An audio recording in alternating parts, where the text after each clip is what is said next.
I think that the interest in resilience is very recent and the studies are ongoing. Therefore, there isn't much evidence to base this on. However, there are suggestions and theories that we can discuss. So if we look at the example that we chose with the two children who grew up in the same environment, let's say one is a boy and one is a girl. We'll call the boy Kyle and we'll call the girl Sonia.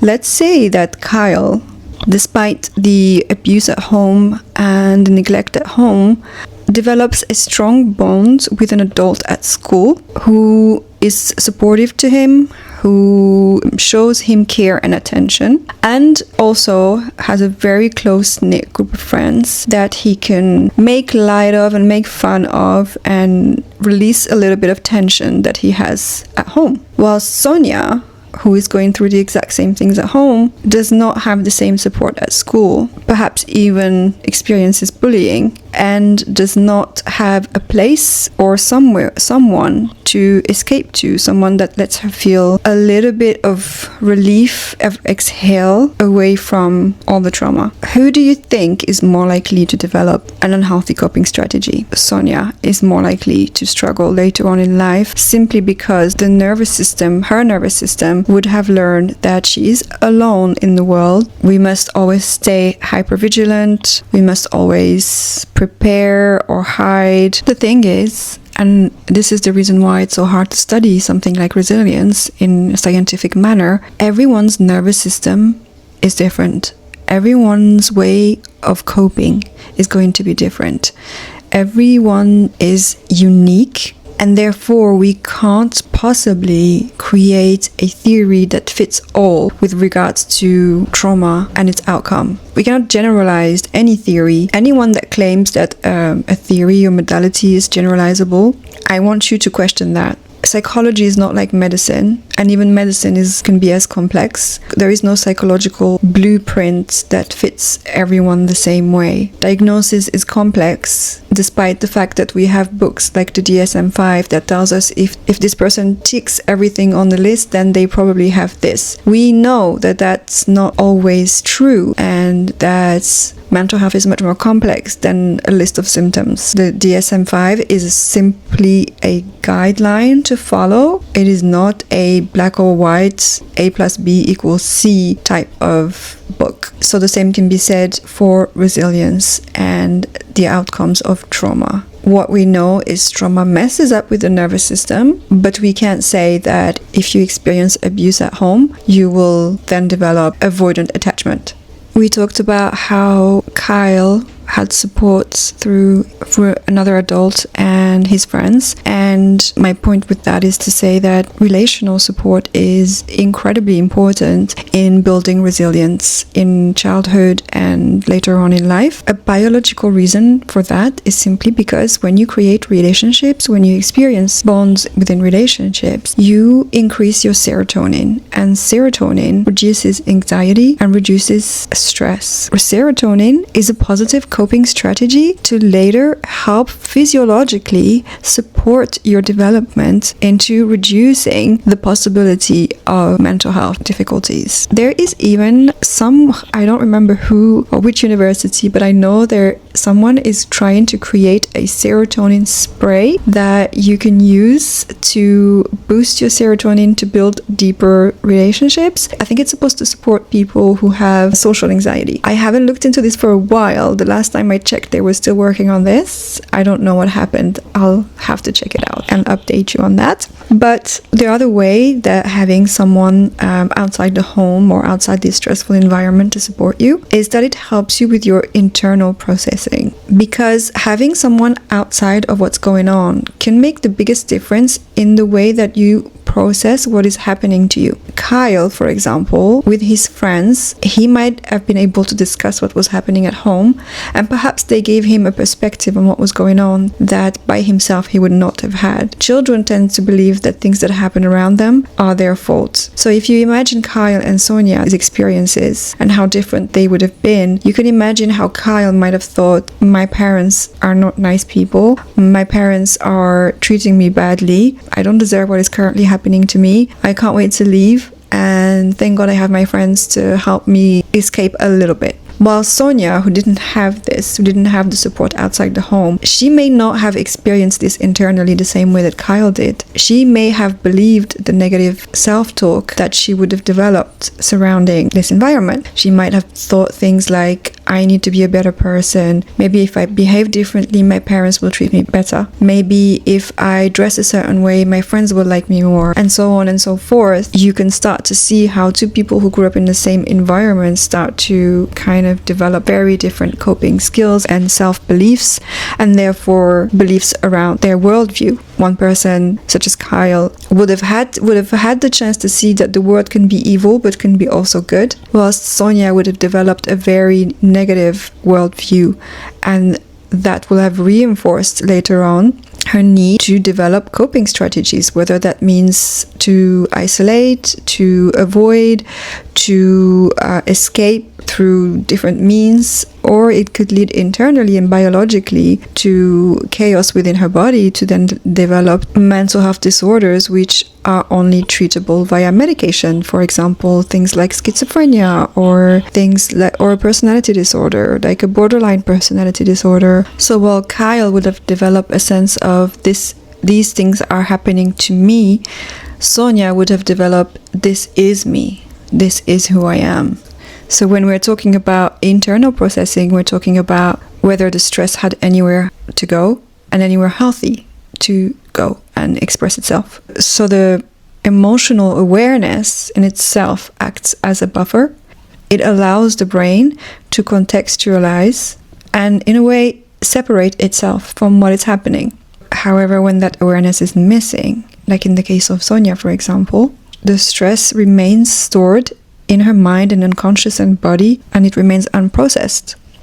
And when the nervous system stays overactive and triggered for a long period of time, especially recent studies have shown that these experiences, children's experiences like this, lead to actual changes in the brain, in the nervous system, in hormonal levels, similar to that of soldiers. I've talked about this in other videos with regards to what happens when the nervous system stays activated for too long, and cortisol stays activated and adrenaline stays in the body for too long, and the kind of havoc that can cause physically and mentally. In addition to the stress, if the child, for example, is equally not getting enough sleep, not getting any good nutrition, then the ability for the mind and body to repair itself and process the stress and overcome it becomes more and more difficult. When the body starts to get used to the stress response being activated without its having an outlet, then the brain adapts by staying prepared, by always staying hypervigilant. You start to develop constant tension. Basically, your body is always prepared for a fight or flight. Your mind is always scanning the room, scanning for tone, scanning for body language, scanning for threats, for exits. And even when there isn't none, the mind will make them up, because that way it's always practicing being prepared. And the body learns that the safest way to be in life is to be constantly hypervigilant and therefore prepared. But this causes havoc within the body. This causes digestive issues, this causes inflammation, this causes mental health issues, as well as later on possibly very serious illnesses, or at the very least immune-related illnesses. So for Sonia, for example, her body would have learned that the environment is in a permanent state of being unsafe. How does that show up later on in life? When you perceive the world as being unsafe, that there is no break, there is no stopping, everything needs to be scanned, no person can be trusted, then what happens to the mind and body in this kind of state? Over time, this hypervigilance can show up as anxiety, it can show up as low mood, it can show up as a need to escape, and physically, it can show up as constant brain fog, digestive issues, fatigue, and many other somatic and physical symptoms like muscle pain, tension. So you start to see the building blocks of what leads an event in the childhood to later become a mental health issue in the present. Two people can experience the same childhood and yet have very, very different outcomes. Another way we can look look at this is to say that resilience doesn't necessarily happen in the absence of distress. Rather, it is present in support. You can then start to see how mental health difficulties are not a sign of weakness, or they're not necessarily a pathology. Rather, you can start to see how they develop as a coping strategy, as a way that our systems adapt to our environment. That's also why when we try to build resilience later on in life as an adult, it's often not about pushing harder. Rather, it's about restoring what is missing, such as support. That's simple. Let's move on now to talk about what happens biologically to a body that experiences a lot of trauma, how that reflects in terms of resilience. Although I've separated it into the physical section, I want to say that mind and body are not disconnected. They work together. We can't heal one and ignore the other. We have to look at both, and one affects the other. If we want to heal trauma, if we want to build resilience, we must support the mind and the body. Although we are talking about them separately, they are very much correlated. They're like two atoms working together. If one leaves, the other one can't work. They must be together. That doesn't make any sense. I'm not a physicist, guys.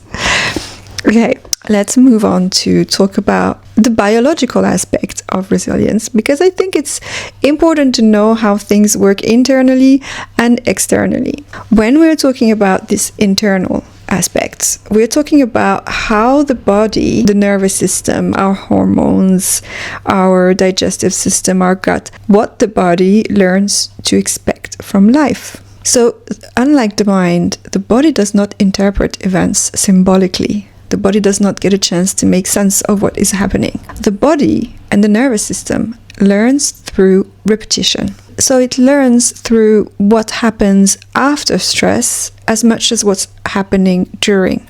So at a biological level, resilience is not about avoiding stress, because stress is not avoidable in life. Instead, it's about whether the body can mount a response and then stand down again. In basic terms, that means when someone experiences chronic stress, this loop is broken and the person stays in a constant then state of alert. And then you can imagine that if you're in a constant state of alert, you never get a chance to recover, you never get a chance to recharge, your energy levels stay depleted. So the ability to return to baseline is the most important aspect of teaching the nervous system how to cope. Simply because the nervous system learns that, oh, stress happens, I know how to cope, and I cope well, and then I can return to baseline. However, if this is non-existent, the nervous system then thinks, I must stay vigilant, I must stay prepared. Over time, then the nervous system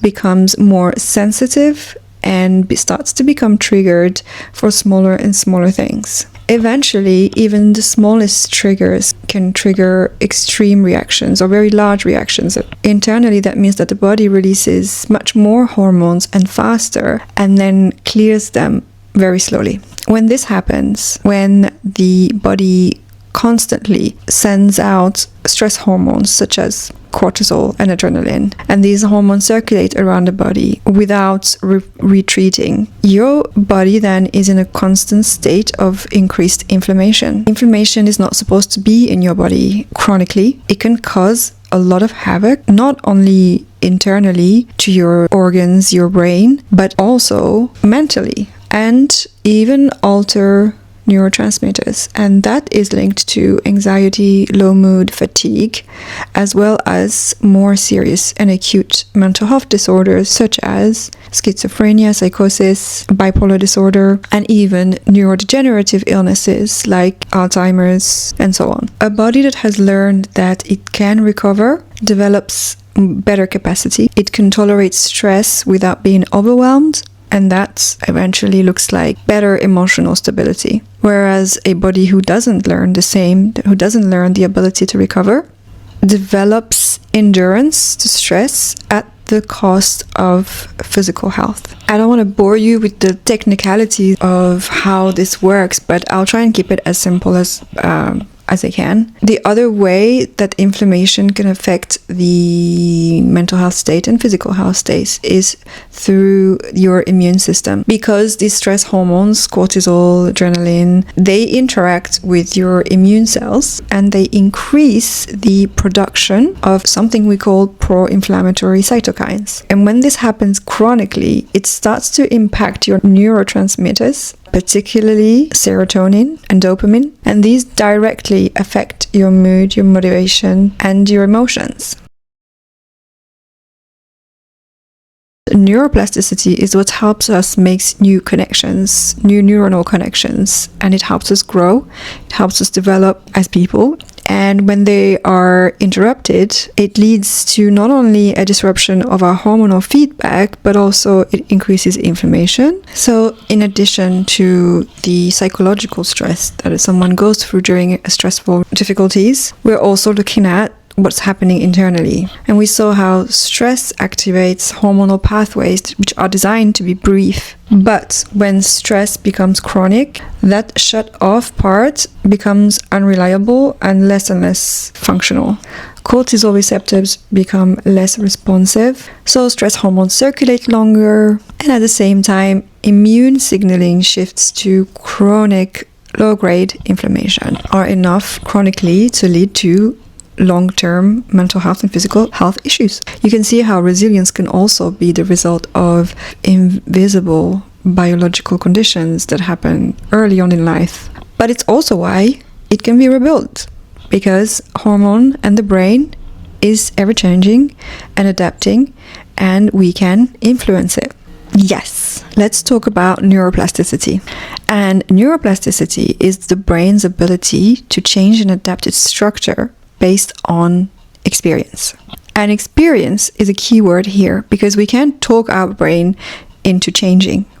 We can't. That's why we need physical and mental therapy. What happens when you behave a certain way or you create an action? You also create neuronal pathways. And the more you repeat this action, the stronger that neuronal pathway. If you repeat that action enough, over a long period of time, that neuronal pathway can become so strong that it almost becomes automated. And this is how we create habits and patterns and personality traits. However, we can override these patterns and create new ones. And the more we emphasize this new pattern, the stronger the new ones will get, to the point where the old ones might become weaker. And this is how we restructure our brain. And this is what we call neuroplasticity. There's a few other key ways, sorry I'm shaking the camera, a few other key ways that we can influence neuroplasticity that are also actionable, in a thin line between action and psychological thinking. When someone repeatedly names what they are feeling, or even writes them down, I think even more so writes them down, the brain then gets to practice experiencing and organizing instead of reacting to it. Over time, that makes regulation more available. When someone seeks understanding through learning, therapy, reflection, reading, listening to podcasts, talking to a friend, the brain also gets to practice making sense of the stress rather than just treating it as a threat. And that changes future responses, because that is regulatory in its own. When someone responds to stress consistently with care instead of urgency and reaction, the brain does something important. It starts to be able to process stress and discomfort. No, it starts to practice safety and adaptive strategies in the presence of discomfort. And that reduces how intense the same stressors feel the next time. And validation is equally important. It makes people pause. It makes people feel seen. And it makes people slow down. And when that happens, you take a moment to reflect rather than escalate. And that is another way that the brain learns to feel safe in the presence of discomfort. This is why journaling and therapy and mindfulness over time help to build resilience. It's not because they change your belief overnight. It's not because you finally understand what's going on. It's because they change what the brain is rehearsing. I like to think of it as, or think of my brain or nervous system as the inner child that needs to be held by hand and taken through a stressful event whilst being like, don't worry, we are safe here. We don't have to react. We don't have to freak out. I'm an adult now. And let me take you through this stress and show you that we can sit through it and nothing awful is going to happen. Of course, that's not the case for everything, but it's helpful to start in small steps. Let's give social anxiety as an example. If you want to overcome social anxiety, you're not going to start by going to go up to a group of people in a room and introduce yourself and become best friends and have the best night of your life as a way to overcome social anxiety, but instead you might just show up to the event. Just show your brain and your nervous system, see, we can be here and nothing bad happen. And you might practice just being there for however much time you feel is okay. It can be 5-10 minutes, can be 30 minutes, and then leave. And that is enough for your first time. Because if you push it too hard, it's going to fight back harder, right? So we want to start with small steps, the way we would lead a child through the world. We wouldn't push them immediately into the deep end of the pool. We start very gently. We hold their hands and we take them and we tell them to hold this little floaty thing. And then we slowly increase the level of difficulty. I look at the brain and the nervous system the same way. Whatever you approach, whatever it is that you overcome, think of it as a mountain you're trying to climb. You're not going to get to the top on the first go. Think of it in smaller steps. How many smaller steps can you break it down into that are realistic, that can lead to the next level? So if someone was practicing reducing their social anxiety, after just getting used to showing up to an event, getting dressed, going there, being there, you don't have to talk to anyone, you can just say hi and move on, you don't have to start a conversation. Maybe that's your next step. After showing up for 30 minutes, whether that's the first time or the next time, your next goal might be to smile at someone. Maybe the next time you just go around the room and smile and nod. And that's it. That's all you can do the next time. And that is just to show your nervous system, like, see, we came and we smiled at people and they smiled back and nothing bad happened. And then you go home. And then you can repeat that. Or you can move on to the next phase. Maybe the next time you say hello after smiling to one person. And so on and so forth, until you take your nervous system through to the different levels, until you reach the final goal of being able to be in an event with a lot of people and hold yourself with regulation, feel safe, and be your most authentic person. So anyway, that was my little chit chat about resilience. I hope you enjoyed it. I would love to hear the different ways that you found resilience in your life, whether that was early on when you were going through stressful things, or whether you had to learn it much later once you became an adult. Thank you so much for watching. If you've made it to the end, I'll see you in the next video. I can't wait to talk to you again. Bye.